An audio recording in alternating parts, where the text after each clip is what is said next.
Welcome. The channel is Watch with Mike, and as I'm sure you can intuit, I am Mike. I've been doing watchmaking for about a year now, and I'm at the point where I've gotten lots of broken watches, watches that need repair, and I've just been having a really good time. I have enough base knowledge now that I can open up a watch and cosmetically get it looking good. With some of the mechanical watches, I've been taking them apart and giving them a thorough cleaning, diagnosing what's wrong, and getting them running again. Today's video is just going to be a very casual video. I'm coming off of a long, intensive period of editing where I launched 3 videos that pertain to this watch. This is my dad's Bulova, Bulova Commodore 1953, and this watch was quite the project, and I'm thrilled how it came out. It's been running great. It looks great. And when I inherited it, it was a non-runner, so I'm really happy with how that came out. Today's video, I'm just going to try something different. We'll just sort of make this a variety show. Not a lot of editing. Fingers crossed. I'm just going to take you through a bunch of different things that this hobby of watchmaking and watch repair has exposed me to. What I've been doing is I've been gathering watches at flea markets, and I found some really good bargains at some jewelry stores. I'm going to show you some of that. You've seen some of the watches in the past in my videos.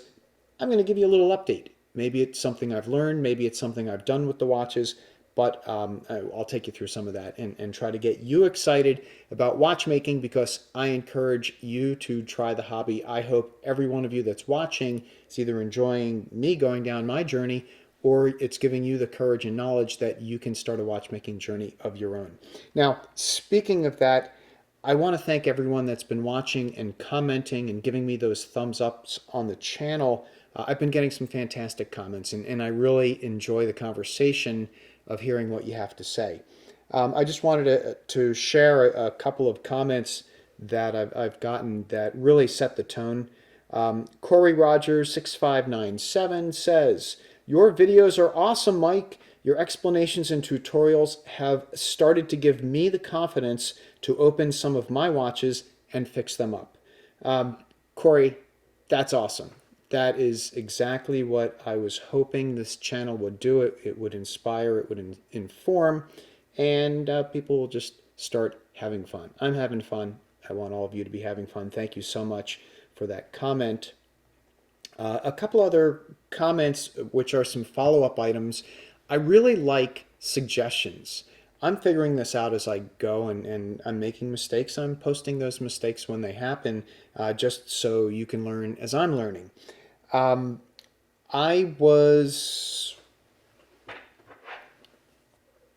have props. This is a Petri dish. I've been using these Petri dishes after I've been cleaning my watch parts. I have a video that shows a 3-step, 3-jar process of cleaning with L&R cleaner, and after I clean the watch parts, I put them in these Petri dishes, and then I slide them under it's a fingernail polish dryer that has a fan that blows warm air straight down.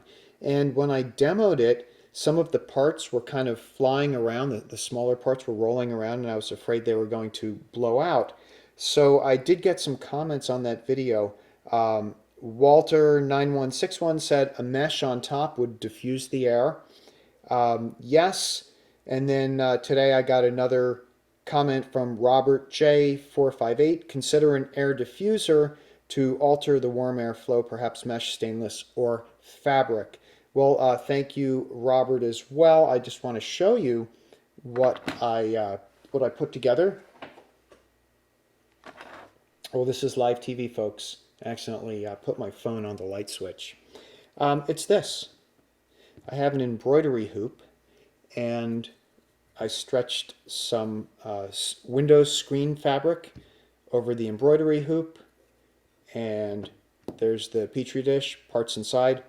I just drop that over the dish, and then I slide the whole thing under, and this is exactly what I needed. This is diffusing the air, so things aren't blowing away, things aren't blowing out. This is the perfect solution, and the parts get nice and toasty dry, but not too toasty because we don't want them too toasty. So thank you to all of the viewers for your suggestions. I love your suggestions. Thank you. I just wanted to share that with you. Okay, wristwatches. A few months ago, I think now, maybe 2 months ago, I put out a watch video called $3 Mystery Watch Bin or something like that. I'll put a link up there. In that bin, there were several watches that were very interesting. They were mostly quartz watches, but I did find some mechanicals. And I like, well, let me just say before I dive into this, one of the things I've really enjoyed about this hobby is I have to confess that going into it, I didn't know that much about watch manufacturers. I mean, I knew Omega, Seiko, Timex, Rolex, you know, the biggies and the big names, but I really didn't know that much about some of the smaller watchmakers or the history. And I've really been enjoying finding, you know, inexpensive watches and then going back and researching and finding out about those companies. So that said, one of the crazy watches that I picked up, did you see this? This is a snake. This is a bejeweled snake. These are not real diamonds, at least I don't think so. But this snake is a bracelet, and it folds back to reveal this Sheffield ladies movement. This is a mechanical movement, and I do want to dig into this. I'd love to dig into this and you know, challenge myself by trying to service such a small little watch. Hold it up to that camera. So there weren't many markings on this watch, except inside it says KJL. And I did some research and I finally tracked down who is the designer of this watch. And his name is Kenneth J. Lane. I had never heard of him, but this guy is a big deal in the New York fashion jewelry market. He was very, very big in the 60s and 70s. Kenneth J. Lane, he was known not only for his costume jewelry, but he was commissioned by royalty, by queens, princesses, movie stars. When they had authentic, valuable jewelry, he was the one that was commissioned to make reproductions of it so they can safely and comfortably wear the reproductions out in public, you know, without the risk of losing or losing those jewels or getting robbed, or, you know, basically it was reducing the liability of having some very valuable jewelry. He was the guy that they would go to.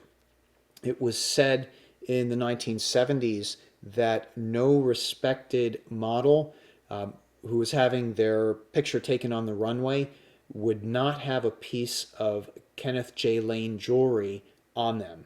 So this dude's a big deal. And it really was interesting for me. I need to find another eyeball for that side, and I think he's missing a jewel in the nose, and then maybe we'll do a little cleanup on that Sheffield movement. But just the researching and finding out, you know, it's so strange, but it made it even better when I found out who the designer is and the fact that this piece actually is of some reputation. So that's a quick story for you. Snake watch, Kenneth J. Lane. That was in the $3 mystery watch bin. What else do I have for you? A few... Oh, wait. Before I lose my train of thought on the $3 mystery watch bin, I wanted to show you this. One of the watches in there is this either late 50s or 1960s Hamilton watch, and the dial is actually in pretty good shape. Just want to make sure that I have focus here on that camera. Yeah, the dial's in pretty good shape. But the case was an absolute mess. The case, the crystal, the back, the front, someone wrapped it in cellophane tape and scotch tape and there was so much residue and junk on here that I didn't even, you almost couldn't recognize it as a mechanical watch. But check this out. I've cleaned the case, and one of the things I've really been enjoying in watchmaking is cleaning. I know that sounds basic, but it's very satisfying. I find it very calming. One of the things I really like is I've been using a lot of isopropyl alcohol. This little dispenser just kind of flips up, and then when you press down on this lid, it has a pump in there. Let's see if we can prime the pump. Yeah, and then so once the pump is primed, you can just take a little towel or a little paper towel and just sort of dab it, and you get one dose of alcohol at a time. So I've just been going at it on these cases with isopropyl alcohol, rubbing alcohol. And it's really looking good. So here is the case for the Hamilton. And not only is that looking good, here I'm going to do a little, oops. Oh, there you go. You want to see the movement? There's the movement. Hamilton Watch Company. And it's a nice thin line movement. I know, no finger cuts. Oh well, we're casual today. I'm going to do a simulated assembly for you here, because one of the things that I want to show you is how great the crystal came out. You know what? I'm losing my mind. Do you know? Oh, that's the thing about live TV. Look what I've just done. I got it backwards. Although that's interesting, isn't it? All right, Mike, try it again. Here's the back. I know. No finger cuts. I'll hold it by the corners because the corners are masked when it's in the case. There we go. Here's the newly cleaned. I haven't polished this yet. It hasn't even been through the ultrasonic, but I got all of the gum from the tape off of it. So that's coming out quite nice. We'll just let that sit there. And this crystal was trashed. It was so scratched up. And so last night I went at it with polishing sticks. And I went through at least 6 different grits of polishing sticks, and then ended up with Polywatch. And I'm so pleased with how this came out. The other interesting thing about this crystal is, I don't know if you can see it on camera, but it's a decorated crystal. It has these like diamond prisms all around the edge. So it is a pretty unique crystal. So I was hoping to use the original if I could. And it looks like I'll be able to. So there's a little peek. I'll have this in an upcoming video. I think I'll take apart the movement, get it cleaned up, and see if we can get it on my wrist. Okay, so there's, I'm done now following up with the $3 mystery box purchases. I went back to the jewelry store that had the $3 mystery box, and that mystery box was gone. Somebody bought up the entire mystery box, but she did have a box or a watch that she took out of the safe, and it is, I'll show you the dial. The brand is Glycine, and I had never heard of Glycine, but it's a company. I'm pretty sure it's an American company, and the case for the Glycine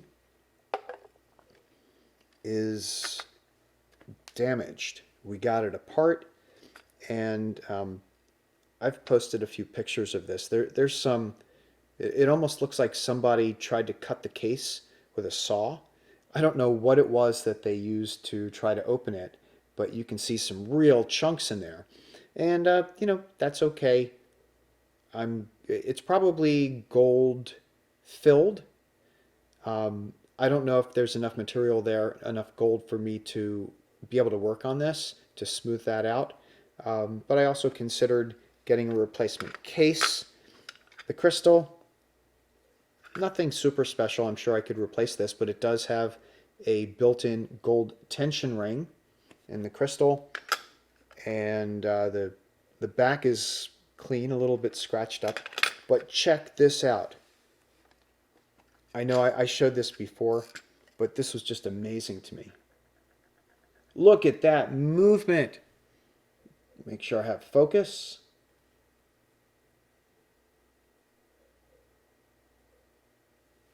This is an ETA 2408. It is a, I think there's a calendar on here. I've forgotten. What's been happening is I've been on this this buying spree of trying to find project watches. Yes, it's a day calendar movement, but I just thought this was so cool looking. I can't wait to work on this. Just the perlage on the back is just so nice. So there's the ETA 2408 movement that was in the Glycine, and this was just such a welcome surprise after finding out after I bought it that the case was so rough. So there's a little follow-up there, and we will put that aside. So what else is new? Okay, I went to the flea market a few weeks ago, and I picked up a few different items. Let me show you what's happened with them. So this one is a Thorensen automatic Swiss-made watch. It's in pretty good shape, and I put a leather strap on it. I don't know how much I like this. The strap, I had bought this strap for a watch that had a red second hand, but it was the only 16 millimeter strap that I had. And one of the things about this hobby is you start, I don't want to say hoarding, but you start collecting, you start getting a collection of spare parts and reusing things or swapping things around, or if you see something go on sale that you think you might need, you stock up. But this watch, I'm pretty happy with it. It has a neat dial. It has, it's almost two-tone where the center of the dial has like a darker register with lines for the hours, and then it has the little pips on the inside of the numbers. So I kind of like that. I need to find out if this is a radium hand watch before I go in there, because it could certainly use some relooming. And I put this on just thinking I would wear it for a bit, and it doesn't really keep good time. It's either fast or slow, I forget which direction, but it's just not good enough time to make it fun. But this rebuild will be coming to the channel. So there's the Thorensen. As part of that trip, I also got this. This is a Caravelle. Caravelle being the less expensive alternative of Bulova. The Caravelle is made in West Germany, and this one had it was a little bit rough in the crystal, and the case was very dirty. Well, this got a good cleanup with isopropyl alcohol. I polywatched the heck out of the crystal, and now it's like shiny and super nice. I really like the fonts on this watch. I borrowed this new ostrich leather band from another watch that I'm working on, and I just got back from a few days away down at the beach, and I wore this watch the entire time, and it kept fantastic time. Of all of my flea market finds, this one is just keeping wonderful time, just to seconds a day. And this also will be coming to the channel. I'll be doing a rebuild on this because right now the day calendar is a little bit funky. It's just not. There's a quick set mechanism and it's just not working. So I'm going to take it apart, give it a full servicing. I hope after the servicing it's still running as it is right now, but I just wanted to give you a little follow-up and show this. I'm very, very happy with how this came out, and it's been giving me a lot of pleasure wearing this watch. All right, little camera adjustment here because I feel like I'm going out of frame. There we go. Okay, one more watch that I got a couple of weeks ago is this watch, Croton. Wasn't sure how to say it, but this is a pretty cool watch. I love the sunburst on that dial, and it's gold. plated. It's not gold filled, it's gold plated. But check this out. The winding stem is down here at 430. Did I engage it? There we go. So it sets down here, and it looks like the date is turning over. The day and the date's turning over. That's all good. Okay, it winds. It runs.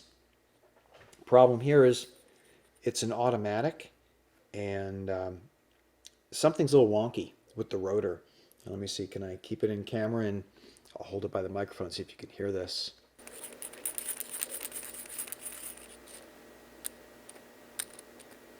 Hear that? That rotor is just, it's working, but something's not right. I'll show you. Because that's what we do. We open things up, we see how they work, and we see what's not working.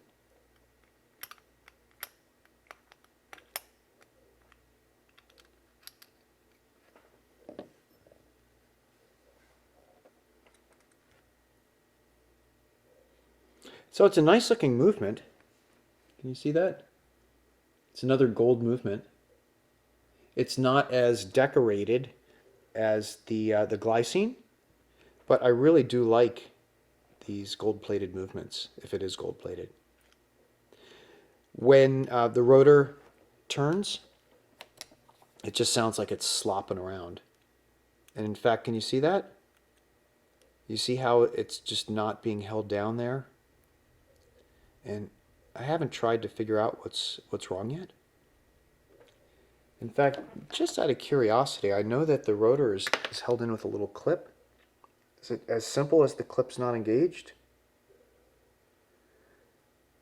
No, it looks like, oh, I don't know. Here, let's try to do a field repair real quick. Can we? Should we? I'm going in with no finger cuts, people.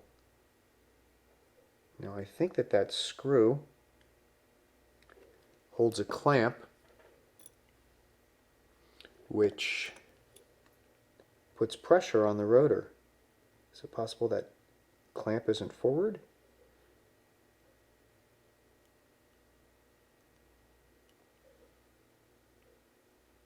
Did that help? No, I don't know. Well, no harm done, that's for sure.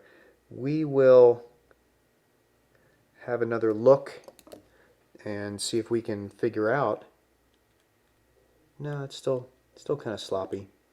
If any of you know what to do, what might be wrong, I'm happy to hear it. And I guess that's part of what I like about this hobby is the exploration. I'm not quite sure what I'm doing, but you learn enough that you're able to kind of get an idea and sort of figure it out as you go. And I really like the puzzle of trying to solve these problems. And if you take it apart and you document what you're doing, it should give you enough information so you could put it back together. And did I do a good job there? No, not really, but I don't want to bore you with that. I'll put that aside, and let's move on to the next topic of conversation. Okay, I did go to a flea market today, and it wasn't a blockbuster success as far as like valuable wristwatches I'm excited with, but I found this, and I thought this was kind of fun. This is also a Croton, the one that I just showed you.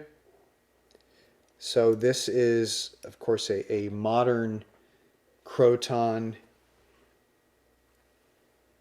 and I only got this because of this Croton, so now I have a pair of Crotons, and the modern one I'm sure is complete. The company I don't think is related at all, other than the name of the company, to this one here. But I just thought it was fun. This was in a bin of $3 watches. It's a Quartz watch. It's easy to read. I like easy to read. And we'll take it apart. We'll clean it up. Find a a new bracelet or a new band for it, and it'll just be a knock-around watch. So for $3, I think I have enough knowledge at this point where I know what I'm doing, just enough to take this apart, clean it up, and have fun with it.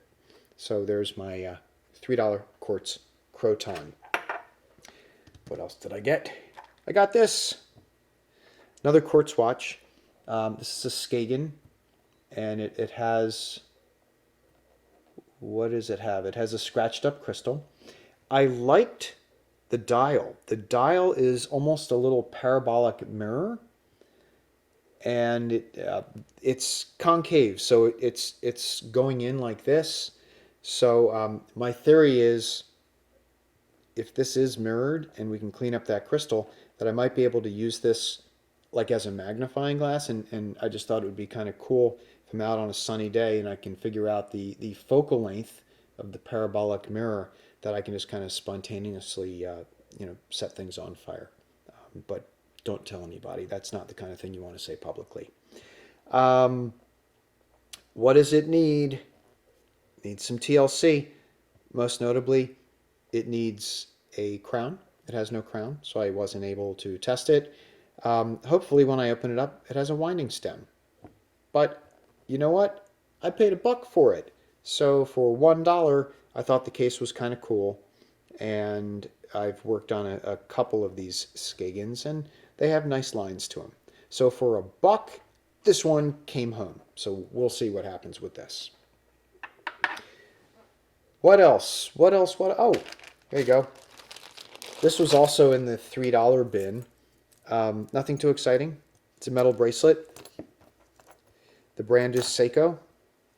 Has the end links. I just caught my finger. Somebody took a paper clip or a piece of wire and threaded the end links on the band. That was very thoughtful of them. I like having the end links. And it's, just a typical expansion clasp.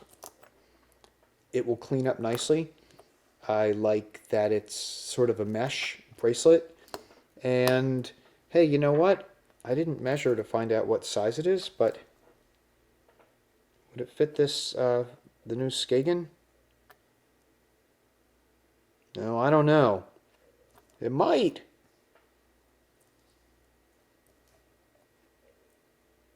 Can you see that on camera? Yeah. All right. Skagen, Seiko. $1, $3.